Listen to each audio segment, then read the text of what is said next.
اولما اصابتکم مصیبۃ قد اصبتم مثلیھا قلتم انا ھذا قل ھو من عند انفسکم ان اللہ علی کل شیء قدیر۔ کیا جب احد میں تمہیں ایک مصیبت پہنچی حالانکہ تم بدر میں اس سے دگنی پہنچا چکے تھے تو تم کہنے لگے کہ یہ کہاں سے آئی ہے؟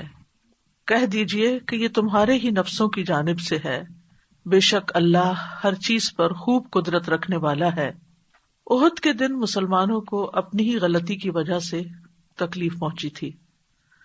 ان کے 70 لوگ شہید ہو گئے تھے، یعنی احد کے میدان میں جب مسلمان قتل اور زخمی ہوئے تو ان کی زبان سے حیرت کے طور پر نکلا کہ یہ کیسے ہو گیا، کیونکہ ہم تو مسلمان ہیں اور اللہ کے راستے میں نبی صلی اللہ علیہ وسلم کے ساتھ مل کر جہاد کر رہے ہیں۔ تو اللہ سبحانہ تعالیٰ نے اپنے رسول صلی اللہ علیہ وسلم سے کہا کہ آپ انہیں جواب دیجئے کہ یہ تمہارے اپنے ہی اعمال کے نتیجے میں، تم نے وہ درہ چھوڑا، اپنے نبی صلی اللہ علیہ وسلم کے حکم کی مخالفت کی، تو آج یہ دن دیکھنا پڑا۔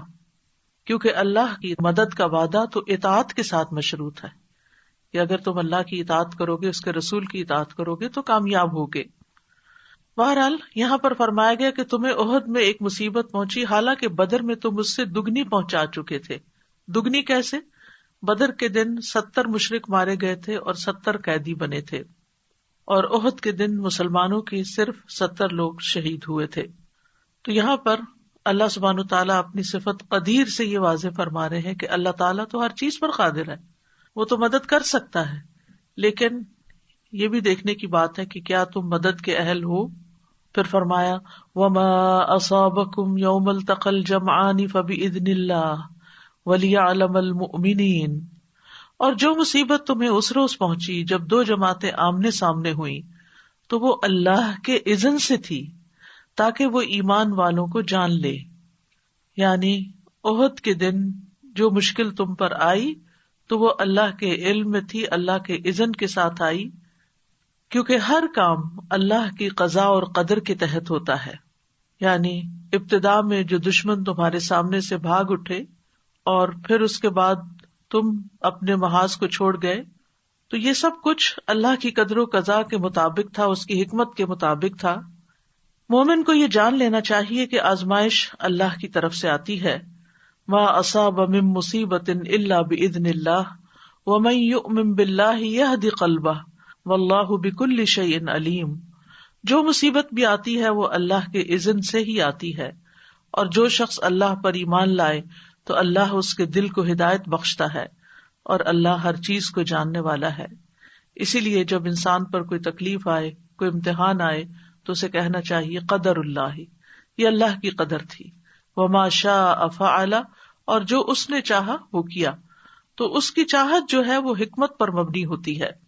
پھر فرمایا وَلِيَعْلَمَ الَّذِينَ نَافَقُوا وَقِيلَ لَهُمْ تَعَالَوْا قَاتِلُوا فِي سَبِيلِ اللَّهِ أَوِ ادْفَعُوا قَالُوا لَوْ نَعْلَمُ قِتَالًا لَاتَّبَعْنَاكُمْ هُمْ لِلْكُفْرِ يَوْمَئِذٍ أَقْرَبُ مِنْهُمْ لِلْإِيمَانِ يَقُولُونَ بِأَفْوَاهِهِمْ مَا لَيْسَ فِي قُلُوبِهِمْ وَاللَّهُ أَعْلَمُ بِمَا يَكْتُمُونَ، اور تاکہ وہ ان لوگوں کو بھی جان لے جنہوں نے منافقت کی، اور جب انہیں کہا گیا کہ آؤ اللہ کے راستے میں جنگ کرو یا دفاع ہی کرو تو کہنے لگے اگر ہم جنگ کرنا جانتے ہوتے تو ضرور ہم تمہاری پیروی کرتے۔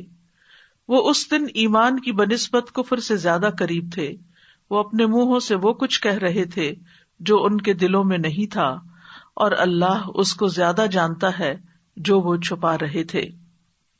یعنی اس جنگ میں شکست کا ایک مقصد یہ بھی تھا تاکہ اللہ سبحانہ تعالیٰ ان لوگوں کو جان لے۔ اللہ تعالیٰ تو پہلے ہی جانتا ہے، لیکن جب آزمائش آتی ہے تو لوگوں کی حقیقی پہچان ہوتی ہے، اور اہل ایمان کو بھی پتہ چل جائے کہ کون منافق ہیں۔ یعنی غزوہ احد میں منافقین کا نفاق ظاہر ہو گیا تھا۔ ابتدا میں تو عبداللہ بن ابی اپنے 300 ساتھیوں سمیت واپس چلا گیا۔ مسلمانوں نے سمجھایا بھی کہ آج مشکل وقت ہے اور تم چھوڑ کے جا رہے ہو، تم لڑنا نہیں چاہتے تو کم از کم دفاع ہی کرو، کیونکہ ان سے کہا گیا تھا وَقِيلَ لَهُمْ تَعَالَوْا قَاتِلُوا فِي سَبِيلِ اللَّهِ أَوِ ادْفَعُوا، تو اس کو یہ آپشن بھی دی گئی تھی کہ ٹھیک ہے جنگ نہیں لڑو تو کم از کم ڈیفینڈ ہی کر دو۔ قَالُوا لَوْ نَعْلَمُ قِتَالًا لَاتَّبَعْنَاكُمْ، تو کہنے لگے کہ اگر ہم قتال جانتے ہوتے تو ہم تمہارے پیچھے آتے، جو کہ سراسر ایک جھوٹ تھا اور ان کی طرف سے بہانہ تھا۔ تو بات یہ ہے کہ انسان بعض اوقات کوئی بڑا کام نہیں کر سکتا، تو جو اس کے بس میں ہے وہ اس کو کر لینا چاہیے، یعنی اگر کسی بڑی مصلحت پر عمل نہ کر سکے تو چھوٹی مصلحت پر ہی عمل کر لینا چاہیے۔ اور اس سے یہ بھی پتہ چلتا ہے کہ انسان کا ایمان جو ہے وہ گھٹتا بڑھتا رہتا ہے، کیونکہ فرمایا ہم للکفر یومئذ اقرب منہم للایمان، کہ وہ اس دن ایمان کی بنسبت کفر سے زیادہ قریب تھے، یعنی منافقین جو تھے وہ مومن نہیں تھے یا ایمان نہیں تھا ان کا، بلکہ ان کا یہ عمل کفر کو فائدہ پہنچانے والا تھا۔ یعنی انسان بعض اوقات ایک عمل کرتا ہے جس کی وجہ سے وہ ایمان کے درجات میں بڑھ جاتا ہے، اور بعض اوقات اس کا دوسرا عمل اس کو ایمان کی بنسبت کفر سے زیادہ قریب کر دیتا ہے۔ تو اطاعت ایمان میں بڑھاتی ہے، جبکہ نافرمانی انسان کو کفر میں بڑھا دیتی ہے۔ الذین قالوا لاخوانہم وقعدوا لو اطاعونا ما قتلوا قل فادرؤوا عن انفسکم الموت ان کنتم صادقین۔ یہ وہ لوگ تھے جو خود تو پیچھے بیٹھ رہے اور اپنے لڑنے والے بھائیوں کے بارے میں کہنے لگے کہ اگر وہ ہماری بات مان لیتے تو قتل نہ کیے جاتے۔ کہہ دیجئے اگر تم سچے ہو تو اپنے آپ سے موت کو ہٹا کر دکھاؤ۔ یعنی یہ منافقین ہی کی بات ہو رہی ہے کہ جب غزوہ احد میں مسلمان شہید ہو گئے تو منافقین نے اس قسم کی باتیں کرنا شروع کر دی تاکہ دوسرے لوگوں کو بھی جہاد سے متنفر کیا جائے کہ جب کوئی جنگ کرنے کے لیے نکلتا ہے تو مارا جاتا ہے۔ تو اب قرآن نے ان کے اس شبے کی تردید کرتے ہوئے فرمایا کہ اگر واقعی گھروں میں بیٹھے رہنا تمہیں موت سے بچا سکتا تو پھر اپنی موت کو ٹال کر دکھاؤ۔ یعنی موت جب آتی ہے انسان پر تو وہ گھر میں بھی آ جاتی ہے، ضروری نہیں کہ انسان گھر سے باہر ہی ہو، جیسا کہ سورۃ الاحزاب میں بھی آتا ہے قُل لَن يَنفَعَكُمُ الْفِرَارُ إِن فَرَرْتُم مِّنَ الْمَوْتِ أَوِ الْقَتْلِ وَإِذًا لَّا تُمَتَّعُونَ إِلَّا قَلِيلًا۔ کہہ دیجئے تمہیں بھاگنا ہرگز فائدہ نہ دے گا اگر تم مرنے یا قتل ہونے سے بھاگو، اور اس وقت تمہیں فائدہ نہیں دیا جائے گا مگر بہت کم۔ کہہ دیجئے وہ کون ہے جو تمہیں اللہ سے بچائے گا اگر وہ تم سے کسی برائی کا ارادہ کرے یا تم پر کسی مہربانی کا ارادہ کر لے، اور وہ اپنے لیے اللہ کے سوا کوئی دوست اور مددگار نہ پائیں گے۔ تو اس سے یہ پتہ چلتا ہے کہ انسان صرف اللہ ہی کی حفاظت میں ہو تو اس کی حفاظت ہوتی ہے، اور اگر اللہ سبحانہ تعالیٰ کسی کو کوئی نقصان دینا چاہے یا موت دینا چاہے تو کوئی کہیں بھی بھاگ کے نہیں جا سکتا۔ پھر فرمایا وَلَا تَحْسَبَنَّ الَّذِينَ قُتِلُوا فِي سَبِيلِ اللَّهِ أَمْوَاتًا بَلْ أَحْيَاءٌ عِندَ رَبِّهِمْ يُرْزَقُونَ۔ اور جو لوگ اللہ کی راہ میں مارے جائیں آپ انہیں ہرگز مردہ خیال نہ کریں، بلکہ وہ زندہ ہیں، اپنے رب کے پاس رزق دیے جا رہے ہیں۔ اس آیت کا شان نزول کچھ یوں ہے کہ رسول اللہ صلی اللہ علیہ وسلم نے فرمایا کہ جب تمہارے بھائی احد میں شہید کر دیے گئے تو اللہ نے ان کی روحوں کو سبز رنگ کے پرندوں میں کر دیا جو جنت کی نہروں پہ آتے ہیں، وہاں کے پھل کھاتے ہیں، پھر سونے کی ان قندیلوں میں لوٹ جاتے ہیں جو عرش تلے لٹک رہی ہیں۔ جب انہوں نے وہاں کے کھانے پینے اور آرام اور راحت کے مزے دیکھے تو کہا کون ہے جو ہمارا یہ پیغام ہمارے بھائیوں تک پہنچا دے کہ ہم جنت میں زندہ ہیں، ہمیں رزق دیا جاتا ہے تاکہ وہ جہاد سے بے رغبت نہ ہو جائیں اور لڑائی میں بزدلی نہ دکھائیں۔ تو اسی لیے فرمایا وَلَا تَحْسَبَنَّ الَّذِينَ قُتِلُوا فِي سَبِيلِ اللَّهِ أَمْوَاتٌ، کہ جو لوگ اللہ کی راہ میں مارے جائیں آپ انہیں مردہ خیال نہ کریں۔ اور یہ پیغام تھا ان جنت والے شہیدوں کا اپنے پیچھے والوں کے نام جو اللہ سبحانہ تعالیٰ نے ان کی طرف سے پہنچایا، اور یہ بھی بتا دیا کہ وہ زندہ ہیں، وہ رزق دیے جاتے ہیں۔ جابر بن عبداللہ کہتے ہیں کہ جب جنگ احد میں میرے والد عبداللہ بن عمرو بن حرام شہید ہو گئے تو رسول اللہ صلی اللہ علیہ وسلم میرے پاس تشریف لائے اور فرمایا اے جابر کیا میں تجھے نہ بتاؤں کہ اللہ نے تیرے والد سے کیا فرمایا؟ دوسری سند سے اس حدیث میں یہ لفظ ہیں کہ آپ نے فرمایا کہ اے جابر کیا بات ہے، میں تجھے دل شکستہ دیکھ رہا ہوں۔ میں نے عرض کیا اے اللہ کے رسول، میرے والد شہید ہو گئے اور بچے اور قرض چھوڑ گئے ہیں۔ آپ نے فرمایا کیا میں تجھے خوشخبری نہ دوں کہ اللہ نے تیرے والد سے کس انداز سے ملاقات کی؟ میں نے کہا اللہ کے رسول ضرور فرمائیے۔ فرمایا اللہ نے جس سے بھی کلام کیا ہے پردے کے پیچھے سے کیا ہے، لیکن تیرے والد سے بغیر حجاب کے کلام فرمایا ہے، اور فرمایا میرے بندے مجھ سے کسی تمنا کا اظہار کرو، کیا چاہتے ہو تم، میں تجھے عطا فرماؤں گا۔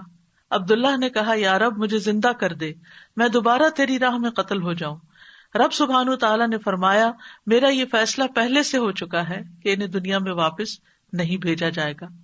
انہوں نے کہا یا رب میرے پیچھے والوں کو پھر پیغام پہنچا دے۔ تب اللہ تعالیٰ نے یہ آیت نازل فرمائی۔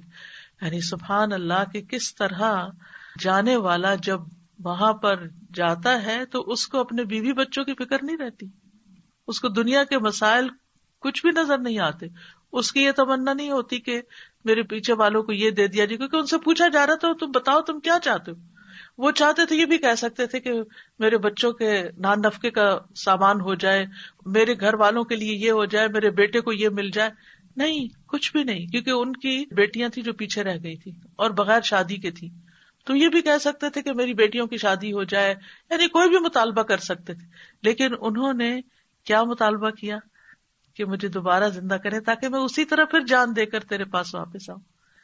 تو یہ تو چونکہ ہو نہیں سکتا کہ جانے والا کوئی بھی دنیا میں واپس آئے، لیکن اس سے یہ پتہ چلتا ہے کہ یہ موت کتنی لذت والی اور اس کا انجام کتنا خوبصورت اور اللہ کے ہاں کیسی کیسی نعمتیں ہیں اور اللہ تعالیٰ کیسی قدردانی فرماتا ہے۔ اب شہداء کی یہ زندگی جو ہے کیا یہ حقیقی ہے یا مجازی ہے، یہ سمبولک ہے؟ یہ حقیقی زندگی ہے، لیکن اہل دنیا شعور نہیں رکھتے اس کو گراسپ نہیں کر سکتے کہ وہ کس قسم کی زندگی ہے، کیونکہ جنت میں جو کچھ ہے اہل دنیا اس کا تصور نہیں کر سکتے۔